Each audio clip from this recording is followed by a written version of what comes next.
Rebecca Miller-Webster. I'm a freelance Ruby and JavaScript developer mostly.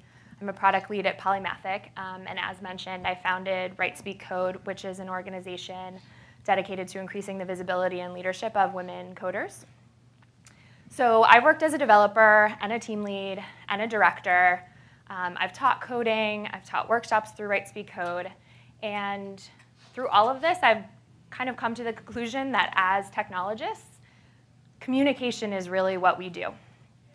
Whether it's communication to servers, or application code, or other developers, or other people in our organization, or users, everything that we do is really about communication and how we can do that well. And I think of feedback as the type of communication that tells us how we're doing and whether we're succeeding at what we think what we're trying to do. And a lot of the modern development practices, including toggles, are really about getting more and better feedback. How do we go from doing something and making sure that it's working? And we know that feedback works. So code reviews are actually by far the best way to detect error in your code, which doesn't mean that you shouldn't test your code, because you totally should. But having another person look at it, getting feedback, is really effective. However, I think we think a lot about this kind of feedback. How do we think about feedback in our code and our stack? But there's other kinds of feedback. We work with people, and people are hard. And I think that we need to think a little bit more about that feedback and how do we know if we're successful working with other people. And feedback isn't just things that we say to each other. It's things that we don't say.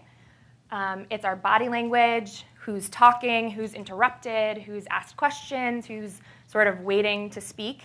I think we've all, hopefully, maybe been on teams where you sort of stop giving your ideas and opinions because it always gets shut down. So it's not just about the things that are said. It's about all the interactions that we have. So I'm going to talk about feedback. I'm going to talk about creating structures for feedback in your organization, frameworks for giving, receiving, and requesting feedback, how to give good feedback, and then we're going to talk a little bit about sensitive and difficult feedback. I really believe that you have to create structure around feedback. You need to schedule a meeting and set aside that time, and everybody comes and they're ready to receive or give feedback. And if there's no feedback, then that's fine. You sit in silence for 2 minutes and then you're done. But creating that space is really important to ensuring that you're really getting the feedback that you need. And I think that's because giving negative feedback in particular is hard. Like, who wants to tell somebody something bad about themselves? I guess there's a few people, but in general, it takes courage and vulnerability to be like, hey, I didn't like that thing you did. And then you're afraid of how they'll react and all of that stuff. Giving positive feedback is really important, and it's something that we tend not to do.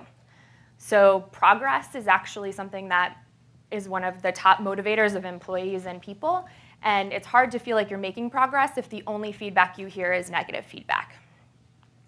And I think the goal of sort of ad hoc feedback, ideally in our magical perfect team, we're getting regular feedback randomly ad hoc. But the problem with only having ad hoc feedback is that it really burdens the person who has a problem. Because not only do they need to build up that courage to give negative feedback to someone, but then they also have to schedule a meeting with that person and start off that conversation, as opposed to already having a place where that feedback can exist. So we have a lot of structures that work well for feedback, although we don't always use them particularly well. I think the most obvious one is sort of one-on-one check-ins with your manager or with your teammate. Giving feedback one-on-one is a great way, particularly to have difficult conversations and to really hear what people say. On the other hand, it doesn't propagate to the rest of the team. So no one else is sort of hearing that feedback. And we have things like retros and stand-ups and postmortems where we have a space as a group to give feedback. And that's really helpful because there's a sense of safety in knowing that other people might back you up or people are ready and primed to hear feedback and to talk about these things. I think the kind of feedback that we forget the most is indirect feedback. I worked at a company where the CEO sent out monthly forms with employee satisfaction, and then we reviewed it in a monthly meeting to see changes. Forms are great for anonymous feedback. Written feedback is tricky because writing how we feel is tricky, and sometimes it can be overly harsh. But the other kind of feedback is observation. So if I see someone giving feedback to someone else or talking to someone else, I'm going to see how they react, and I'm going to consciously or unconsciously think that they're going to react the same way when I give them the same kind of feedback. So we can't really control sort of observation, right? But by creating structures around feedback, it means that we can sort of average out the playing field. So say you have like a one-off bad meeting, it still means like there's more data points for how you might react to me if we have these regular, structured, consistent feedback. So usually feedback is around a unit of time, whether that's a sprint or a day or a week or a quarter or whatever. And we do fairly well getting feedback during something and after it. I think that we would gain more by giving feedback before we start something. So understanding what someone's work style is or their communication style. Do they prefer email or Slack or text messages to conversations? I have a perpetual difficulty with being on time, and I probably will for the rest of my life. And I try really hard. But if I'm working with someone whose pet peeve is people being late, that's like we're set up to fail. And we may not work perfectly together, but if we start out by being honest and direct about that, maybe they can give me some leeway, and I can try a little harder knowing that that's important to them. The other kind of feedback that we often miss, I think, is cumulative feedback. So in theory, this is like performance reviews and things. But usually it's only manager and employee, and frankly, they're not done very well. But just like we want to collect all these feedback data points, we also want to zoom out and look at what are the patterns of behavior. Is this one piece of feedback that you got that maybe really struck you, is that an anomaly, or is that sort of an average? So how do you give feedback? So I like frameworks because, especially when we're feeling upset or sort of emotional, we get into sort of like fight or flight mode, and we surpass our higher reasoning skills. And so having a framework is nice to just sort of write it out or think about, okay, what are the steps I need to take? So giving feedback, I think the main goal of giving feedback is to have a better relationship with that person. You don't have to like them, but you probably have to work with them or interact with them in some way, and it would be great if that was better. And the other goal is to not make them defensive. Because once like that defensiveness shield is up, there's really no conversation that's going to have. Like they're going to defend themselves and attack, and we're like in fight mode, right? And one of the main ways I think to do this, which is difficult, is to talk about people's actions and not who they are. Like, you're a terrible developer is about that's about who they are. But saying, I don't really understand this code that you wrote, or I think this could be improved in this way, that's about their behavior. And it's something that they can control. And so it's something they can change, which is empowering. I think a good way to think about giving feedback is situation, behavior, impact. So you want to set the situation, and you want to do it in a really equalizing way. Like everybody can agree on these facts. So when we were having those production issues last week, you force pushed to production. That's just a fact. We can all agree on that. And then we'll describe the person's behavior. So I included that in that. They force pushed to production. And then you want to say how this impacted you and sort of you as a person. And we'll talk a little more about those sorts of conversations. But I felt apprehensive that the code that you pushed was going to break. I felt irritated that I kept working on something after it was already finished. And then if you can, provide a recommendation. If you can't, asking a question is always a good way to sort of open the door for that. But a recommendation might be, I know that it's really stressful when things go wrong, but I think it's important that you check in with the team before you go outside our normal deploy process.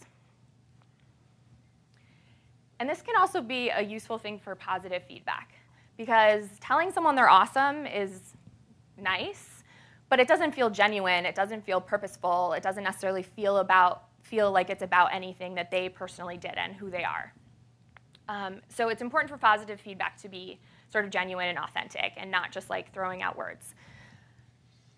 Also, if you think about a scale, negative feedback weighs more than positive feedback. So we need to balance out positive feedback with negative feedback.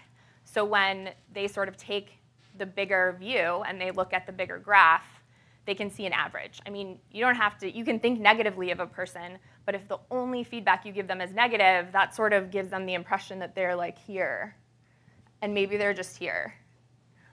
So balancing those things out, and then I think you can combine negative and positive feedback, but they need to be related. Don't say, you have really great hair and you annoyed me. That's not helpful. So I think you communicate really well in these circumstances, but in this other circumstance, I felt kind of annoyed when you interrupted me, right? So how do you receive feedback? I think the fear of how people react is one of the biggest reasons that people hold back. And the first thing about receiving feedback is listening. And I don't say that to be patronizing. I think listening is really hard because our brains are programmed to look for novel stimuli. We have a lot of stuff going on. You're thinking about like what's the next thing that you need to do. Maybe you're going home. What are you going to make for dinner? You really have to be intentional in listening and focusing on what that person is saying.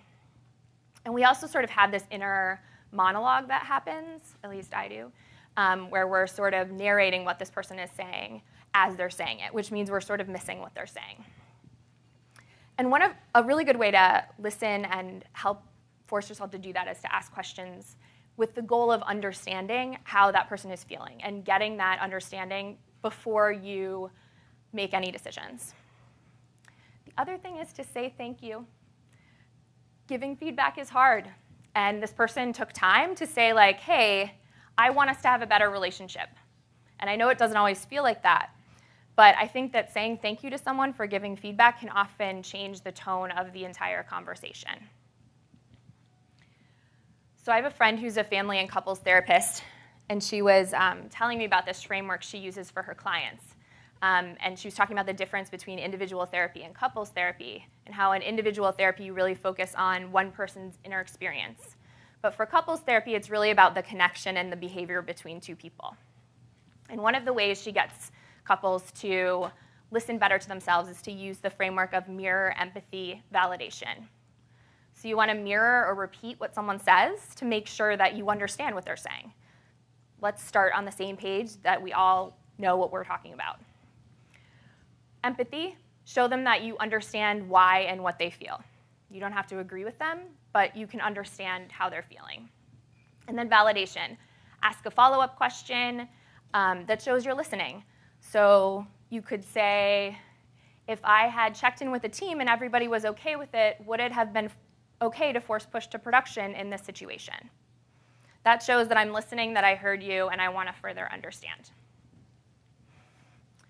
So a good way to think of mirroring there's a couple sentences here, but just asking like, so I heard you say, or when you said this, would it be fair to say that you meant this and you felt this? Am I correct in understanding that when I force pushed to production, you were scared that the code would break in production and you were frustrated because you did work that you didn't need to do?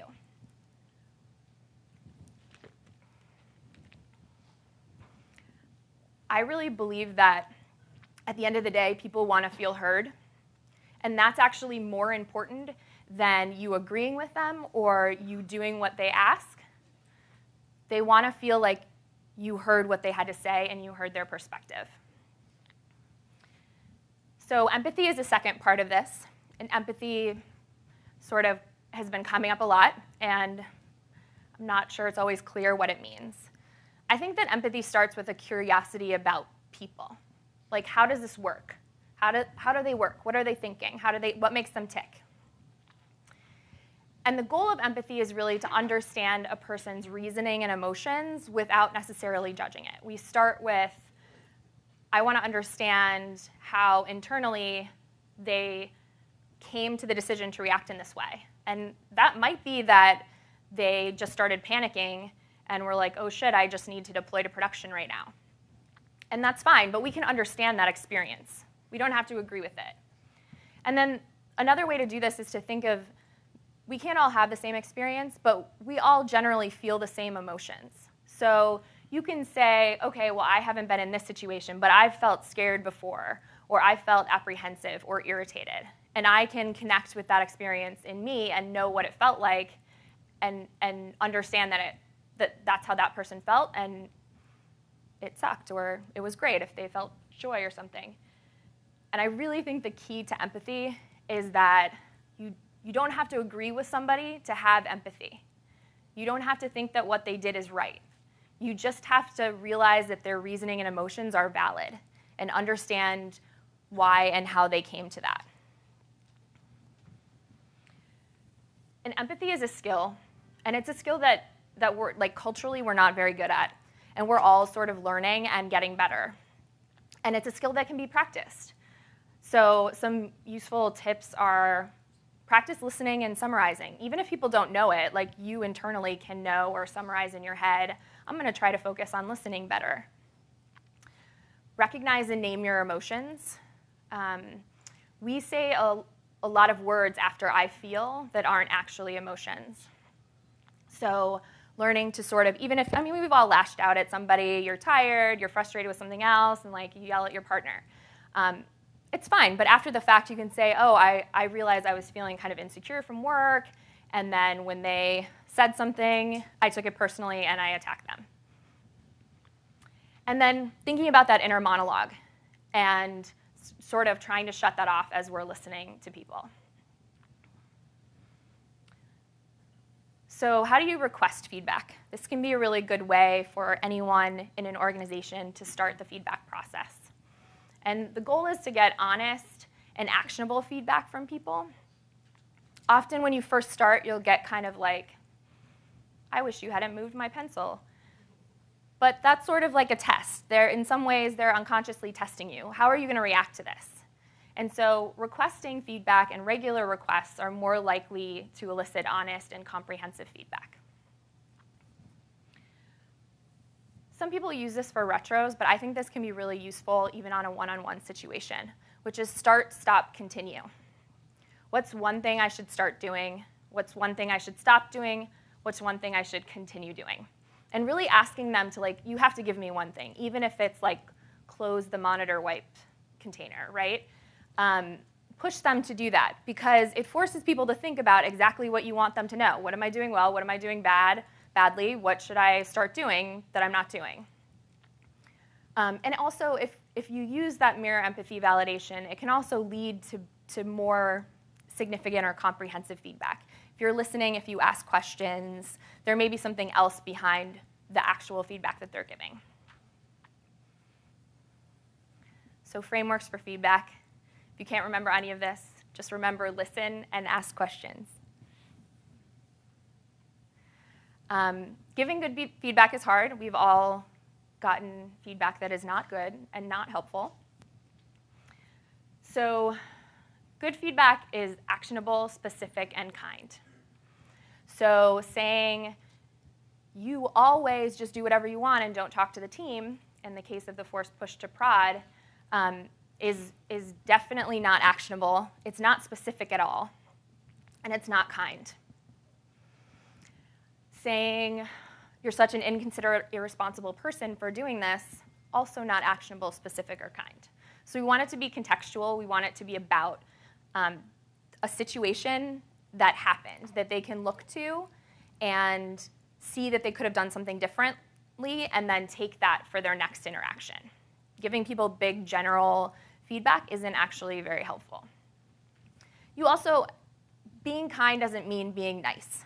It doesn't mean that you have to hold back what you need to say. But it should be something that's encouraging. It's something that they can do something about. Because if they feel like they can't, that person is just going to feel helpless and not do anything. And it should also be within the recipient's scope of skills. So if someone's not a manager and you ask them to do something that requires the authority of a manager, that's not really within the recipient's scope of skills. If you ask a manual QA person to deploy, that's maybe not in their scope of skills.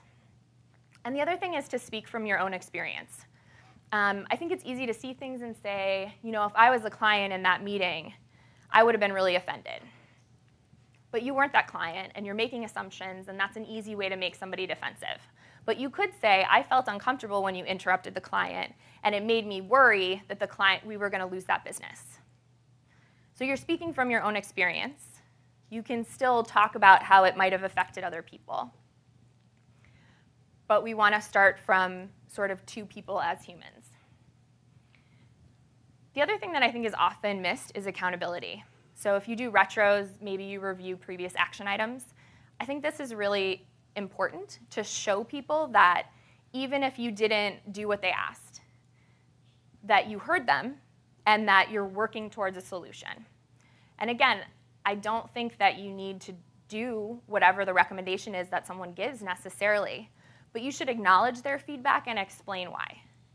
So you're on a team and you're fighting, like, do we use Puppet or Chef or what? And people are super divided. At some point, somebody's got to make a decision.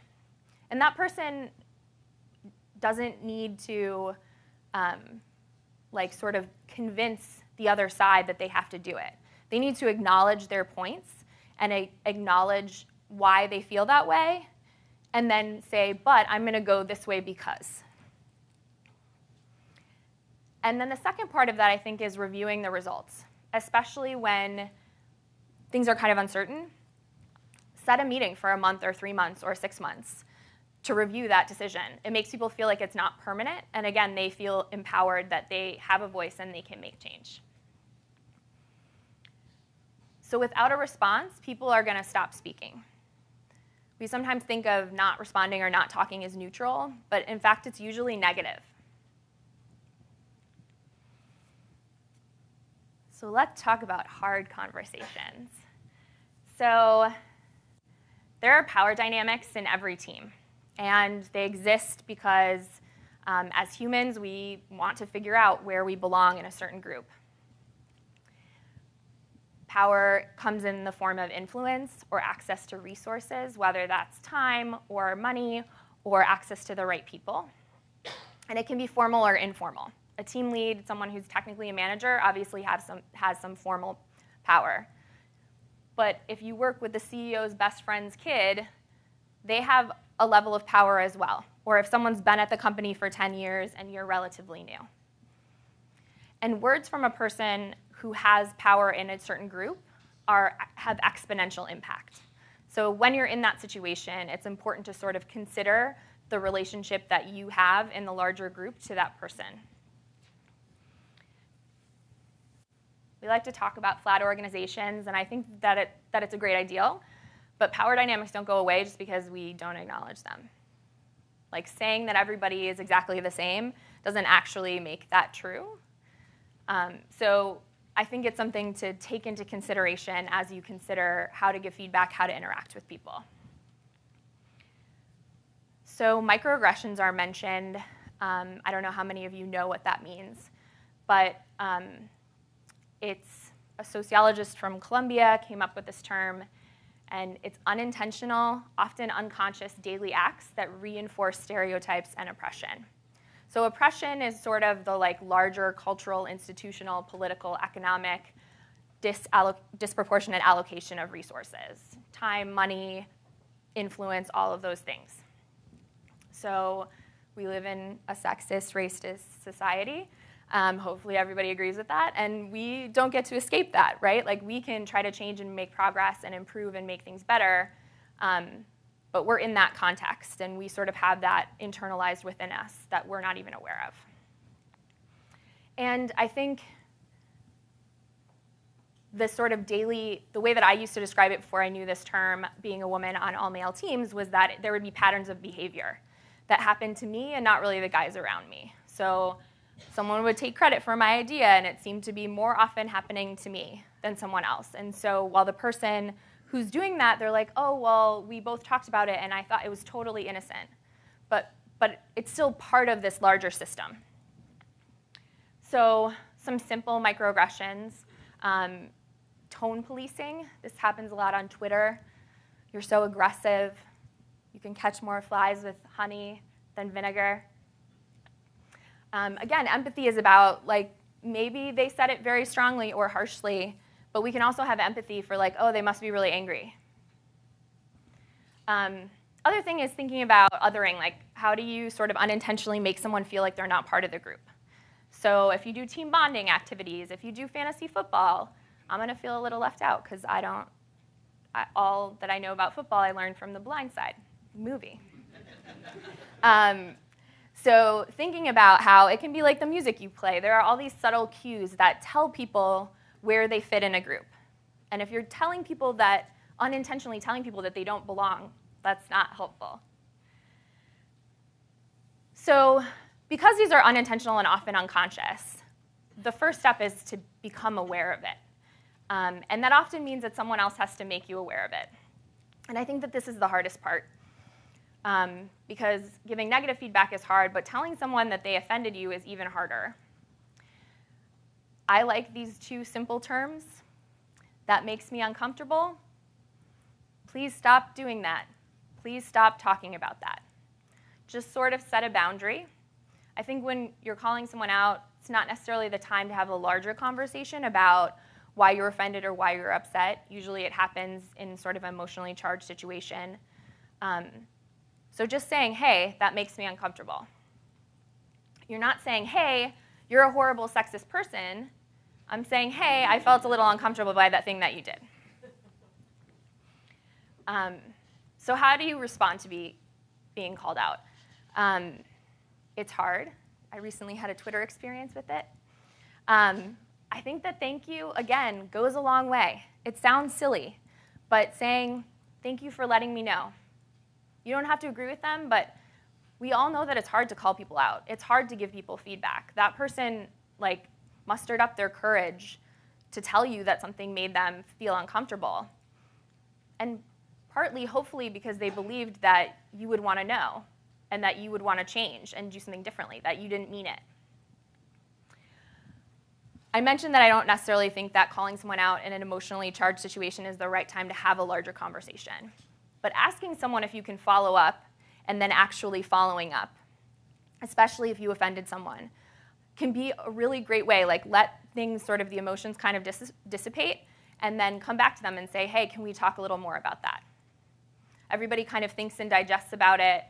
It's less emotionally charged. And it also shows that person that you heard them and that you're interested in hearing what they have to say. So they took the courage to tell you. You have the courage to say, hey, let's have this uncomfortable conversation. And then hopefully we all can learn from that. So there's a communication framework called nonviolent communication, which is similar to situation behavior impact. And I've found it really useful in sort of like high emotion situations, figuring out how to say something to someone. So it starts with saying the facts, what happened without commentary. You would say, when we were pairing the other day, you took the keyboard and moved it closer to you. Not, you grabbed the keyboard from me and started slamming the keys. Both kind of the same thing, but one is going to put someone on the defensive. We want a fact that we can all agree on. And then, how did it make you feel? So there's a nonviolent communication website, and I'll post it in Slack, and they have this feelings inventory. And this is actually a really difficult thing to do, because as I said, we say I feel followed by words that are not feelings. So I feel judged is an accusation. I feel inadequate isn't a feeling because a toaster can be inadequate, but a toaster can't be insecure or apprehensive or hurt. Unless it's like a weird toaster zombie movie. But hopefully it's not. And then talk about what you needed in the situation. So fundamentally, I think most human conflict comes down to somebody needed something and that need wasn't met. And we all have basic needs, food, shelter, water, and then we have higher needs. I needed to feel respected by my colleague, I needed communication with my colleague, and I needed to feel safe to be able to say that I don't understand something, in the case of the keyboard. And then ask them what you would like to do in the future. This is really important for difficult conversations because there's a level of sort of education. You're saying, hey, you did this thing, you could have done this instead, it would have been better. So in the future, would you ask me before moving the keyboard? Or even better, would you let me type while you explain what you're trying to do? So we still make progress, but I still feel like I'm involved. So diversity and people and communication are hard. And I think when we think about these difficult conversations, if we think about them as a learning opportunity, then that can help us not get defensive and help us move forward. We're in this system. We all make mistakes. We all do things that we didn't mean to do, that we didn't know they would have that impact. We're all learning and making progress. And I think that's sort of the most important thing. And it flips your mindset to, I'm not a bad person. I'm learning and trying to get better. So thank you. Go forth and give feedback.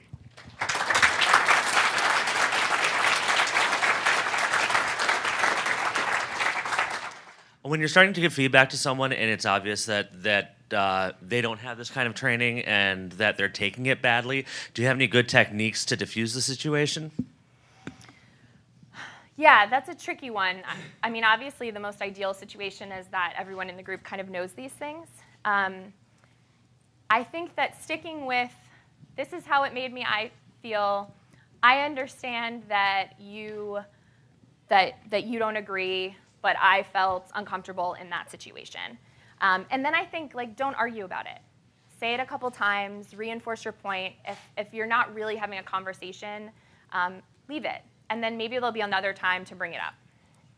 Hi, great talk. You talked a little bit about power dynamics, and as managers, we kind of have role power that is there. Do you have any tips for getting people to feel comfortable giving you feedback as from a direct report to a manager, or anyone else for that matter? Yeah, I mean, I think it starts with a lot of this stuff. I think asking for feedback on a regular basis is really helpful. I really believe, like, as a manager, in things like one-on-ones with people on a monthly basis, and then using things like, what should I start doing, what should I stop doing, and what should I continue doing? And then I think remembering that and reviewing that action and asking them how it went, or telling them that you changed, or that you tried to change something, or you decided not to do something differently, I think that is actually the biggest key. It's going to start with feedback that isn't the most useful. But you're basically building trust and safety with that person by taking it and then coming back and saying, hey, you said that I should be a little more conscientious in a meeting. How was this meeting? Or the next time you have a one-on-one, last time we talked about this. Did you feel like that was getting better? Or, oh shit, I totally forgot. I'm definitely going to work on that next time, and then actually do it. Thanks. Yeah, you guys is really, really difficult. I have said it to a room full of women. Like, it's hard, and I'm working on it, and I'm trying to get better. And I think the other thing, things like that, sometimes it's not, oh, I felt deeply hurt and uncomfortable, but it's like, it means that you internally have this moment where you're like, did they include me? Was I not being included? Do people not want to go to dinner with me? And even if they know that you don't, it sucks that they have to take that time and energy and sort of hit their confidence, even if it's just a little scratch. So my question is, you said to choose the words so that people don't become defensive. So what piece of advice would you give for people whose first language is not English, and at the same time they want to sound spontaneous and not scripted in a crucial conversation? I'm not sure it's a great idea to be spontaneous in a crucial conversation.